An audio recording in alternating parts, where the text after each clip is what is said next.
قال الله تبارك وتعالى في القرآن المجيد والفرقان الحميد وبالوالدين إحسانا. وقال في مقام آخر الذي خلق الموت والحياة ليبلوكم أيكم أحسن عملا. صدق الله مولانا العظيم. محبت کے ساتھ درود پاک پڑھی. الصلاۃ والسلام علیک یا رسول اللہ وعلی آلک واصحابک یا حبیب اللہ. الصلاۃ والسلام علیک یا سیدی یا شفیع المذنبین وعلی آلک واصحابک یا رحمت للعالمین. کہ محمد سے وفا تو نے تو ہم تیرے ہیں، کہ محمد سے وفا تو نے تو ہم تیرے ہیں، یہ جہاں چیز ہے کیا لوح و قلم تیرے ہیں. معزز و مکرم سامعین و حاضرین، شجاعت بٹ صاحب نے ہمیں دعوت دی اور اس چیز کا حکم فرمایا کہ ماں کی عظمت و شان کے اوپر بات کی جائے. تو یاد رکھیے والدین کے کچھ حقوق وہ ہیں جو دنیا کے اندر ہیں اور کچھ حقوق والدین کے دنیا سے جانے کے بعد کے. لیکن میں کہتا ہوں دنیا کے حق ادا کرنا والدین کا آسان ہے، وہ بھی نہیں ہوتا، لیکن اس کی کوشش آسان ہے. لیکن اصل وفاداری اولاد کی مرنے کے بعد پتہ چلتی ہے. میں نے قرآن پاک کی 2 آیات پڑھی، ایک سورہ بقرہ میں سے اور دوسرا حصہ سورہ ملک میں سے.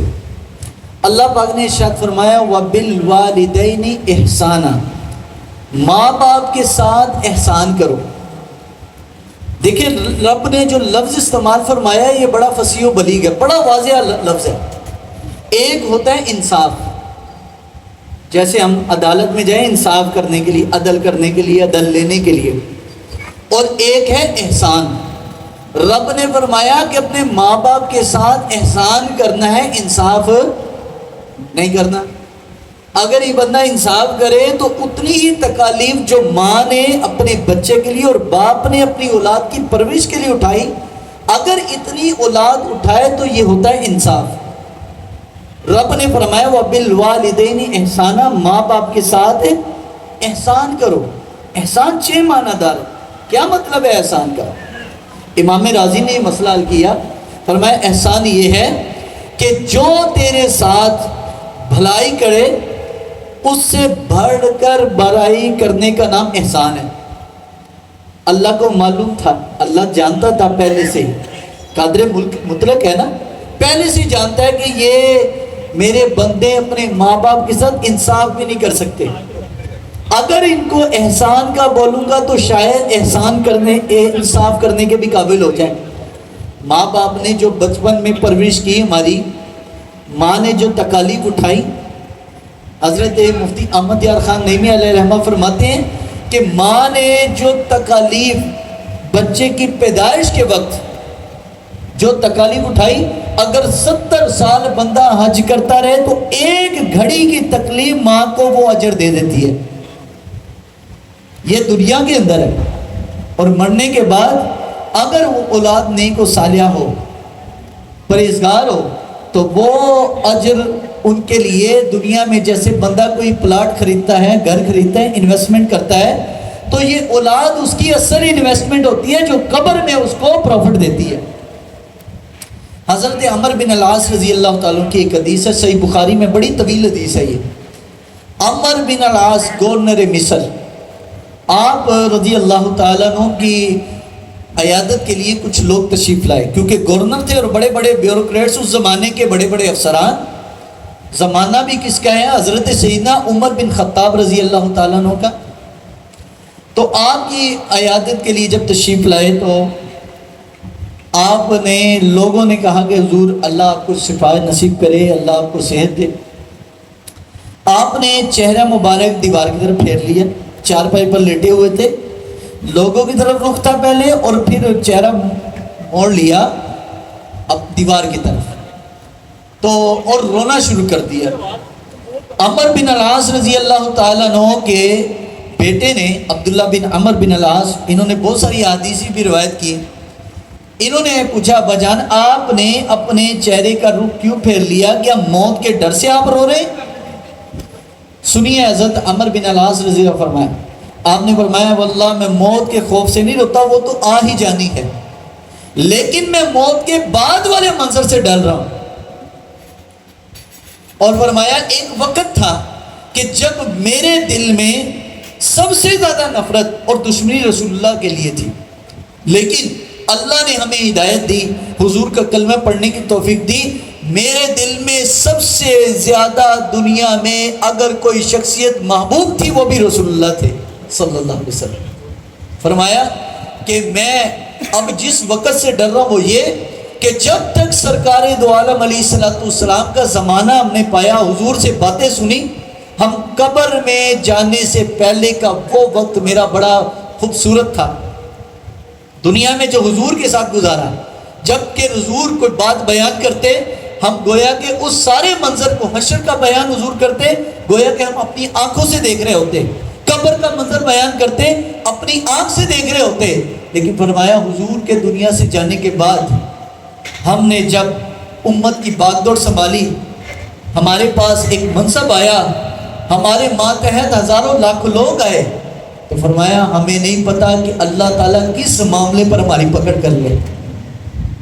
عمر بن العاص رضی اللہ تعالیٰ گورنر مصر ہے، اور جنہوں نے رسول اللہ کی صحبت پائی ہے، حضور کا زمانہ پایا، خیر القرون کر دی، بہترین دور کے بندے اور بہترین زمانے کی شخصیت جن کو نبی علیہ السلام کی صحبت حاصل ہوئی ہے، وہ کیا فرمانے کہ ہمیں نہیں پتا کہ کس عمل کی وجہ سے ہماری پکڑ ہو جائے. تو بھائیوں، پتہ نہ آپ کو ہے نہ ہمیں پتہ ہے کہ کب موت کا وقت آ جائے اور کب ہم رب کی بارگاہ میں پیش ہو جائیں. لیکن کوشش کریں، دعا کریں ایسی حالت میں موت آئے کہ اللہ تعالیٰ کو وہ حالت ہماری پسند ہو، ایسی حالت میں موت مانگے. نبی کریم صلی اللہ علیہ وسلم نے اپنے زمانے مبارک میں حضور نے فرمایا کہ تم جانتے ہو ماں کی کیا شان ہے، ماں کی کیا عظمت ہے؟ تو نبی علیہ السلام نے فرمایا کہ میرے صحابہ، اگر میں عشاء کی نماز پڑھ رہا ہوتا، عشاء کی نماز پڑھ رہا ہوتا اور میری ماں مجھے آواز دیتی کہ اے بیٹا محمد میری بات سنو صلی اللہ علیہ وسلم، حضور نے فرمایا کہ اگر میری ماں مجھے آواز دیتی تو میں نماز کو توڑ کر اپنی ماں کی بات سننے چلے جاتا. حالانکہ امت کے لیے مسئلہ نہیں ہے، حضور کی تخصیص ہے، امت کے لیے فرض کی حالت میں نہیں، نفل میں توڑ سکتا ہے، لیکن فرض کی حالت میں وہ نہیں توڑ سکتا. یہ مسئلہ ہے، یہ یاد رکھیے گا. ہر بات جو حضور علیہ السلام کے لیے، وہ ہر بات امت کے لیے لازم نہیں ہے، کچھ چیزیں حضور کی تخصیص میں سے. تو نبی علیہ السلام نے فرمایا کہ میں نے اپنے رب سے اجازت مانگی کہ یا اللہ میں اپنی ماں کی قبر پر جانا چاہتا ہوں.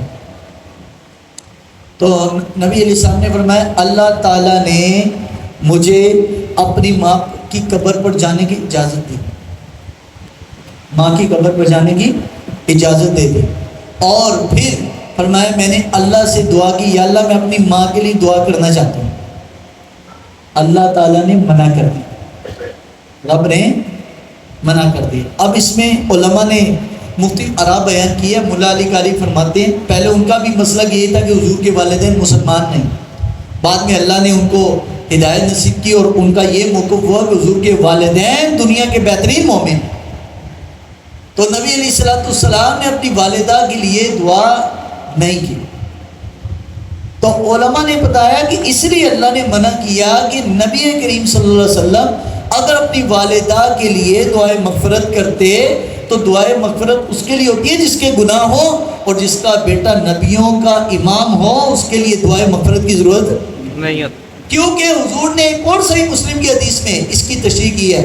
فرمایا کہ مرنے کے بعد 3 چیزیں بندے کی رہ جاتی ہیں، بقایا نامہ اعمال بند ہو جاتا ہے.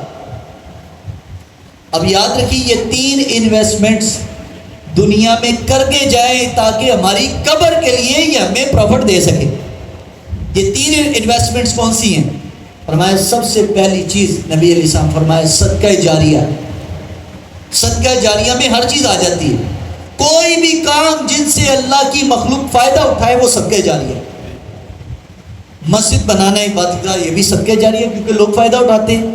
کوئی کنواں کھوجے یا آج کل جیسے فلٹر پلانٹ لگا دیتی ہیں، پانی لوگ بھرتے ہیں وہاں سے، یہ بھی صدقہ جاریہ. کوئی درخت لگا دے، کوئی سایہ، اس سائے سے فائدہ اٹھائے، یہ بھی صدقہ جاری ہے۔ کوئی رستہ بنا دے، اپنی زمین میں سے لوگوں کو رستہ دے دے، یہ بھی صدقہ جاری ہے۔ ہر وہ کام جو مخلوق کو فائدہ دے صدقہ جاری ہے۔ مسجد ہو، مدرسہ ہو، خانقاہ ہو، یتیم خانہ ہو، ہسپتال ہو، کوئی بھی شے۔ مولوی تو فقط یہی بتاتے ہیں نا کہ بھائی مسجد بناؤ، مدرسہ بناؤ، یہ بھی بڑی فضیلت کی بات ہے، لیکن ہر کام جو اللہ کے بندوں کو فائدہ دے صدقہ جاری ہے۔ اب یہ انویسٹمنٹ ہے جو آپ کی قبر کے لیے فائدہ دے گی۔ دوسری چیز، آقا دو عالم صلی اللہ علیہ وسلم نے ارشاد فرمایا، علم نافع، ایسا علم کسی کو سکھا گیا کہ دنیا سے جانے کے بعد لوگ اس سے فائدہ اٹھاتے رہے۔ کسی کو دین کا کوئی مسئلہ بتا گیا، کسی کو کوئی بات سمجھا گیا، کسی کو کوئی ہنر سکھا دیا۔ جیسے بعض لوگ اپنے ماتحت جو ملازمین ہم کو جلدی کام نہیں سکھاتے، کام سکھائیں گے تو یہ اپنا اڈا کھول لے گا، اپنا بزنس سٹارٹ کر دے گا۔ اللہ کے حضور نے کیا فرمایا کہ کسی کو علم سکھائے گا اور لوگ فائدہ اٹھائیں تو یہ علم بھی لوگوں کو قبر میں فائدہ دے گا، چاہے دین کا علم ہو چاہے دنیا کا علم ہو، جو بھی اللہ کے بندوں کو علم فائدہ دے۔ اور تیسری چیز فرمایا، ولد الصالح، نیک اولاد جو دنیا میں جانے کے بعد اپنی والدین کے لیے قبر کی ٹھنڈک اور رحمت کا باعث بنتی ہے۔ یہ وجہ تھی نبی علیہ السلام کو منع کیا گیا کہ آپ نے اپنی والدہ کے لیے دعا نہیں کرنی۔ حضور کی اپنی زندگی ہی کافی ہے کہ ان کی والدہ کے درجات کی بلندی کے لیے۔ تو 5 حق علماء نے بیان کیے والدین کے، ماں ہو یا باپ ہو، دنیا سے جانے کے بعد پہلی چیز تو ان کی تجہیز و تکفین ہے، ان کا کفن دفن ہے۔ اور یہ کفن دفن کی بھی بات ذرا سمجھ لیجئے۔ آج ہم دنیا میں برانڈڈ قسم کے کپڑے پہن لیتے ہیں، برانڈڈ قسم کی گھڑیاں، برانڈڈ قسم کی گاڑیاں، برانڈڈ قسم کے گھر، ہر چیز میں برانڈ کو اپنایا جا رہا ہے۔ لیکن دیکھیں کفن میں کوئی برانڈ نہیں، کفن سب کا ایک جیسا ہوگا، کفن سب کا ایک جیسا ہوگا۔ اور ہم سمجھتے ہیں کہ شاید پردہ کرنا یہ پچھلے دور کے اور تنگ نظری کی علامت ہے۔ اللہ نے مرد کے بدلے میں عورت کے کفن کے کپڑے بھی 5 رکھے ہیں۔ عورت، مرد کے لیے 3 ہے، عورت کے لیے کیوں 5 رکھے ہیں؟ اور جب دفنایا جاتا ہے، چاہے بوڑھی خاتون بھی ہو، ہم کیا کہتے ہیں بھائی جو غیر محرم ہے وہ پیچھے ہٹ جائے۔ اور میرے بھائیوں اور میری بہنوں، اگر کفن کے وقت کفن میں لپٹی ہوئی عورت کے لیے یہ حکم ہے تو دنیا میں بھی یہی حکم ہے، خالی کفن کے لیے نہیں ہے، یہ حکم دنیا کے لیے بھی ہے۔ اگر کفن میں لپٹی ہوئی بوڑھی خاتون کے لیے اس کو غیر محرم کوئی نہیں دیکھ سکتا تو جوان عورت کو کون دیکھ سکتا ہے؟ یہ ہمیں دین اشارتاً یہ باتیں سمجھا رہا ہے ساری۔ اللہ تعالیٰ نے ہر چیز بیان کھول کے کر دی ہے۔ الذی خلق الموت والحیات لیبلوکم ایکم احسن عملا۔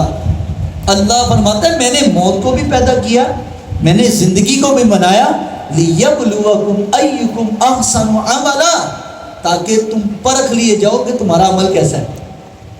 اچھا مزے کی بات ہے، قرآن مجید کی ترتیب ذرا سمجھیے، کبھی غور کیجئے، بتائیں مجھے انسان کو موت پہلے آتی ہے کہ زندگی پہلے آتی ہے؟ بولیے، زندگی پہلے، لیکن قرآن نے ترتیب ہی پلٹ دی۔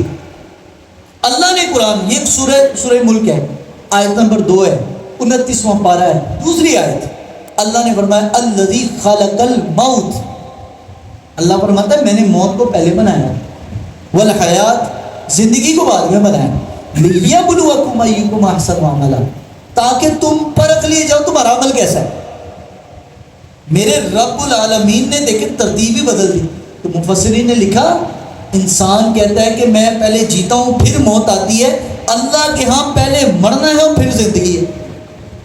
مفسرین فرماتے ہیں اللہ بتانا چاہ رہے یہ جو زندگی تم جی رہے ہو 50 60 70 سال کی، یہ زندگی نہیں ہے، زندگی تو وہ ہے جو موت کے بعد آنی ہے، جو مرنے کے بعد آنی ہے، وہ اصل میں زندگی۔ یہ تو زندگی نہیں ہے، یہ تو ایک خواب ہے جو ہم دیکھ رہے ہیں، اور یہ ایک امتحان ہے جو ہم اس میں امتحان گاہ میں اپنا وقت گزار رہے ہیں، اس کے بعد ہمیشہ کی زندگی ہے، تو کوئی پتہ نہیں کب آ جائے۔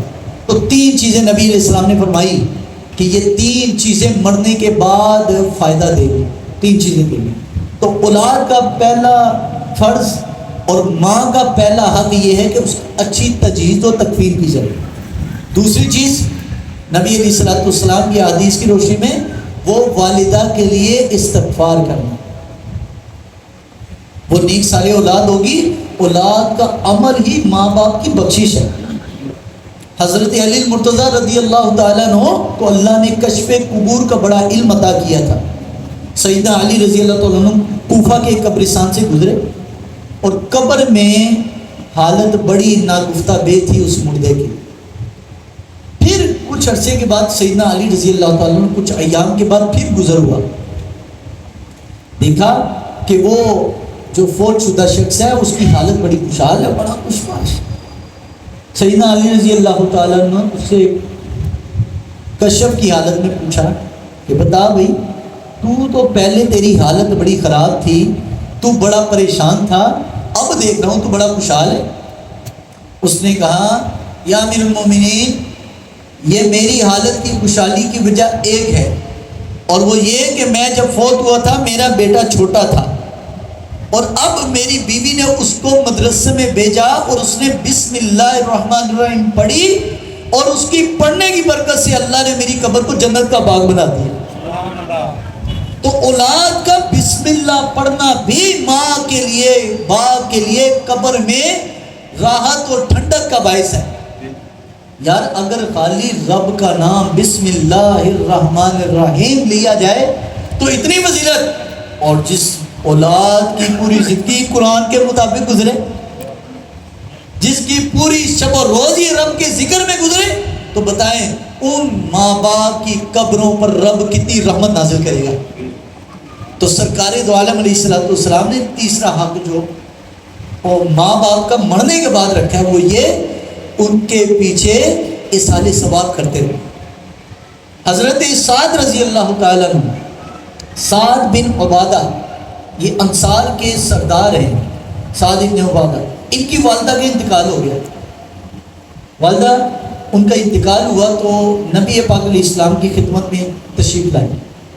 عرض کیا یا رسول اللہ صلی اللہ علیہ وسلم، میری ماں انتقال کر گئی، اگر میں اپنی ماں کی طرف سے کوئی کنواں خرید کر وقف کر دوں تو کیا میری ماں کو فائدہ ملے گا؟ تو حضور نے فرمایا ہاں، تیری ماں کو فائدہ ہوگا اگر تو اپنی ماں کے نام پر وقف کر دے. لوگ کہتے ہیں غیر اللہ کے نام پر کوئی چیز دی نہیں جا سکتی. میں نے کہا حضور نے ثواب کی نیت سے غیر اللہ کے نام پر پورا کنواں وقف کروایا، اور اس کنویں کا نام کیا تھا؟ ھذا بئر لأم سعد، یہ سعد کی ماں کا کنواں، اس پر لکھا گیا باقاعدہ، اور صحابہ اس کنویں سے پانی بھرتے تھے، پیتے تھے، اور بھر کے گھر لے کے جاتے تھے. لوگ کہتے ہیں کیا بھائی ضرورت ہے جی کھانا کھلانے کی، اتنے خرچے کرنے کی، یہ کرنے کی، وہ کرنے کی؟ تو میں نے کہا خرچہ تو کنویں پر زیادہ آتا ہے، 40ویں 10ویں اور کل کھانے پر کم آتا ہے. کنواں خریدنا زیادہ مہنگا تھا اس زمانے میں. اس زمانے میں کنواں خریدنا ایسی ہی جیسے اس زمانے میں ٹیوب ویل لگانا. تو ٹیوب ویل لگانے پہ کتنا خرچہ آتا ہے. تو اس زمانے میں صحابی رسول نے پورا کنواں وقف کیا. ایک اور صحابی تھے، انہوں نے عرض کیا یا رسول اللہ صلی اللہ علیہ وسلم، اگر میں اپنی ماں کی طرف سے حج کروں تو ان کو فائدہ ملے گا؟ فرمایا بالکل، تو اپنی ماں کی طرف سے حج کرے گا ان کو ثواب ملے گا. صحابہ تو اپنی والدہ کی طرف سے نفل پڑھتے تھے، ان کی طرف سے عمرے کرتے تھے، حج کرتے تھے، کنویں وقف کرتے تھے، باغ وقف کرتے تھے کہ لوگ کھاتے جائیں گے اور میری ماں کو ثواب ملتا جائے گا. یہ تو آج کا کنسپٹ دیا گیا جی. یہ 10واں کہاں سے؟ او بھائی 10واں 40ویں کا لفظ حدیثوں میں نہیں ہے، لیکن ایصال ثواب کیا ہے؟ اور یہ 10واں 40ویں کا یہ سہولت کے لیے لوگوں کے لیے رکھا گیا ہے کہ بھائی 10 دن کے بعد ایصال ثواب کیا جائے گا، اور ہماری والدہ ہوں یا والدین ہوں ان کو ثواب پہنچایا جائے گا. تو آپ لوگ آئیں، ہم بھی دعا کریں گے، آپ ان کے لیے دعا کرنا تاکہ ہماری ماں کی قبر پہ ٹھنڈک اللہ تعالیٰ نازل کرے. تو میرے بھائیوں دوستوں، یہ والدین کا حق ہے. اور والدین کا ایک اور حق بھی ہے جو آج یہ سنت متروک ہو چکی ہے. اور حضور نے فرمایا کہ فتنے کے زمانے میں جو سنت میری متروک ہو جائے اس سنت کو زندہ کرنا 100 شہید کا ثواب ہے. ایک سنت ہے جو اہل سنت میں صرف اہل علم جو لوگ ہیں، بڑے بڑے علماء مشائخ، صرف ان کی حد تک ہے، عوام میں نہیں ہے۔ اور وہ کیا ہے؟ حضرت عمر بن العاص کی جو میں نے شروع میں حدیث پڑھی، اسی حدیث کا حصہ ہے۔ انہوں نے فرمایا تھا کہ بیٹا جب میں دنیا سے چلا جاؤں تو میری قبر پر جب مٹی ڈال دینا، قبر پہ دفنانے کے بعد اتنی دیر میری قبر پر کھڑے ہو کر تم اللہ کا ذکر کرنا جتنی دیر میں اونٹ نہر کیا جاتا ہے اور اس کا گوشت تقسیم کر دیا جاتا ہے، گوشت بانٹ دیا جاتا ہے، اتنی دیر کھڑے ہو کر میری قبر پر اللہ کا ذکر کرنا۔ اور پھر خود ہی اس کا جواب دیا، فرمایا اس سے فائدہ یہ ہوگا کہ مجھے قبر کی وحشت سے اللہ تعالیٰ آزادی دے دے گا۔ قبر کی بڑی وحشت ہے بھائی، بڑا اندھیرا ہے۔ آج لائٹ چلے جائے اس دنیا کے اندر تو ہم بند کمرے میں بھی وحشت کھاتے ہیں، وہ جلدی کرو بھائی دروازہ کھولو، کھڑکیاں کھولو کہ ہمیں ٹھنڈی ہوا ہے، باہر سے روشنی آ جائے۔ تو قبر میں تو ایک سوئی کے ناکے کے برابر بھی وہاں پر جگہ نہیں ہوگی کہ باہر سے کوئی روشنی آ جائے۔ وہاں پر روشنی، وہ اللہ کا ذکر اور یاد اور وہ ہمارا عمل جو دنیا میں کر کے گئے وہ وہاں پر چمکیں گے، وہ وہاں پر روشنی بڑھیں گے۔ اللہ تعالیٰ بٹ صاحب کی والدہ محترمہ کے درجات بلند فرمائے، ان کی اللہ کامل مغفرت فرمائے، اور ایسی اولاد جو ان کے پیچھے ان کو اصالِ ثواب کر رہے ہیں، ان کے لیے دعائے مغفرت کے پروگرام کر رہی ہے، اللہ تعالیٰ ان کی اولاد کو بھی اپنی والدین کا فرما بردار بنائے، اور ان کی والدہ کے اللہ تعالیٰ درجات بلند فرمائے، اور ان کی قبر کو تار نظر وسیع فرمائے۔ میں جو کچھ عرض کر چکا ایک واضح نصیحت کے طور پر تھا، جو کچھ آپ نے سنا اللہ تعالیٰ ہمارا سننا، کہنا اور ہم سب کا بیٹھنا اٹھنا قبول و منظور فرمائے، اور مرحومہ کے حق میں اللہ تعالیٰ ان کی درجات کی بلندی کا سبب بنائیں۔ وآخر دعوانا ان الحمد للہ۔